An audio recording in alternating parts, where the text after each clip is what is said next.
perhaps something redemptive can actually come out of the disclosures that Josh Buice, who's the pastor and president of G3 Ministries, actually had several fake accounts, which he used to grossly slander pastors, entire denominations, speakers from his own G3 conference, and even his own elders. Now, as a rule, I don't think it's a really good practice to criticize a man when he's down, because no doubt his church and his ministry and definitely his family are reeling from the revelations of Dad's rather duplicitous dealings, nor do I think it's wise to rush to make a video to get views. Taking the time to think this through, receive godly counsel, so that hopefully this will be an offering for the good of the body. With that as our backdrop, with that as my goal, I believe now is the time to address an elephant that has overstayed its welcome in the room of conservative Christians. And that elephant, it's the spirit of censoriousness, hypercriticism, really unloving critiques of other brothers and sisters, which ultimately leads to division. And while I did not have a ringside seat to all of Josh's behind-the-scenes maneuverings, I sat closely enough to know that Josh did more than post scandalous things about his elders and G3 speakers. His online assaults, in my opinion, are merely the tip of the iceberg. Conservative evangelicals have witnessed a great divorce, and I believe it was instigated and driven in great part by Josh Buice. It's my opinion that he's responsible, not entirely, but in great measure, for the division that we've seen in our circles for the last 7-8 years. Josh ignited, fueled, and fanned the flames of division.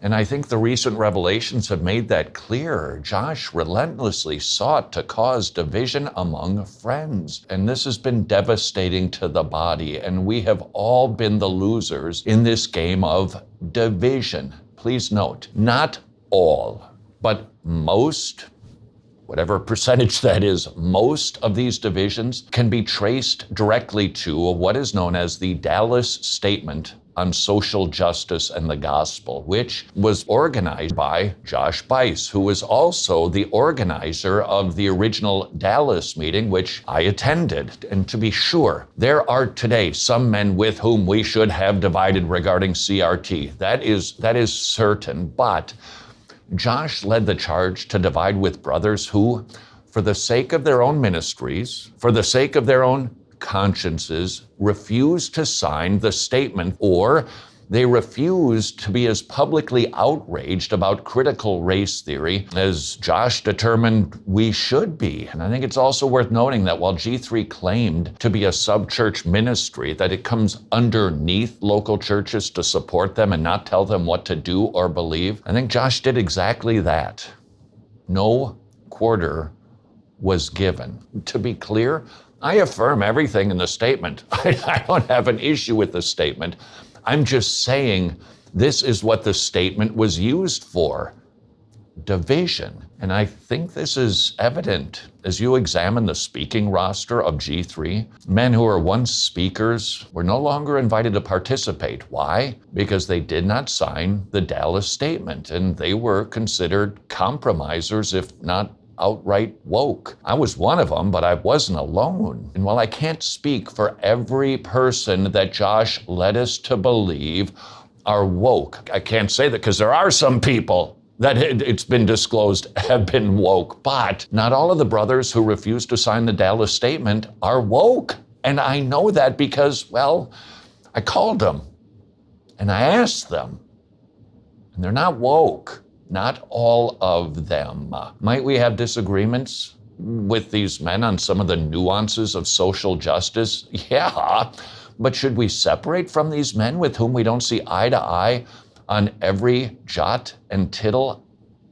I don't think so. Josh did, and he led many others to do likewise. And this has been a devastating era for conservatives. And I would like to forward a modest proposal. Now that the Josh Buice cat is out of the bag, perhaps it's time for 3 things to happen. I offer these in the spirit of desiring to help, and not to be censorious myself, wouldn't that be kind of ironic?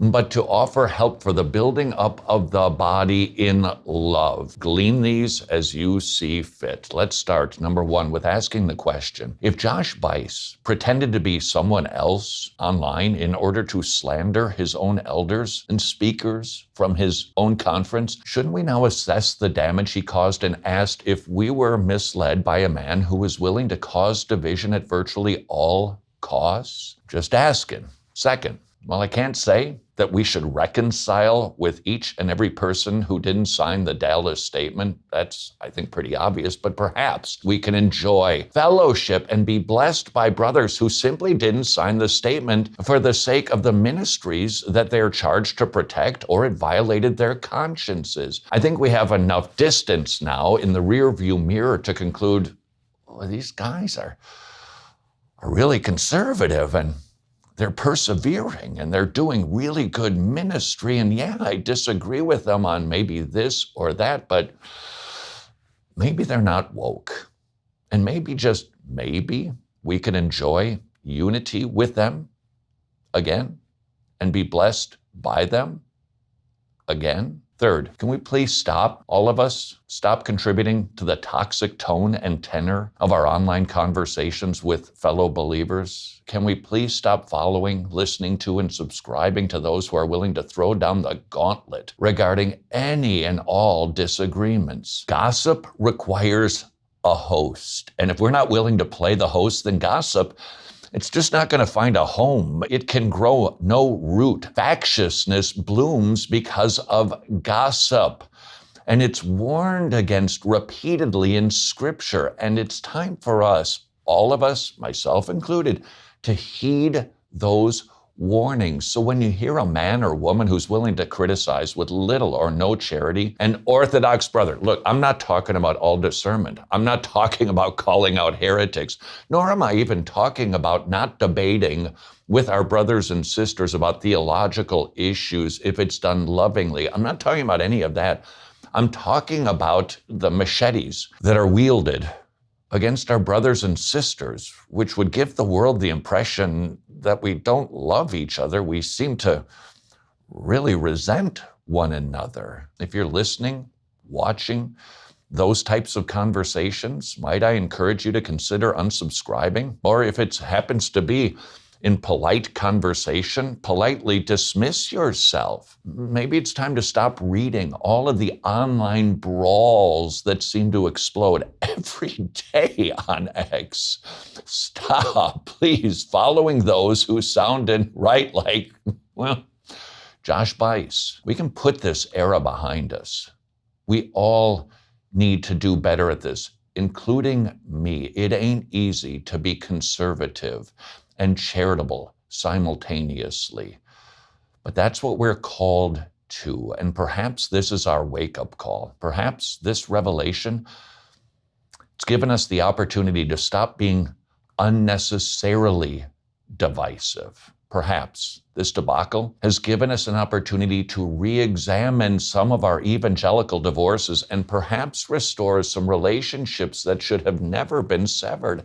Wouldn't it be nice to once again have fellowship with some of our estranged brothers who were set outside the camp by a man who besmirched his own elders anonymously? I think so. Permit me to add this nota bene. If you're wondering, hey, who are you talking about? About which men are you speaking? I haven't named names on purpose. Who should be in and who should be out, because I'm not the man to determine those things. To do so would be to commit the same censorious judgment that we're actually talking about that caused so much division. I'm merely encouraging us to not let this opportunity for something really spectacular to happen. Jesus wants us to have unity when it's based on agreement of the essentials. He wants that unity, and we should too. And if you do your part, I'll endeavor to do mine, and I'll ask you to help me do just that.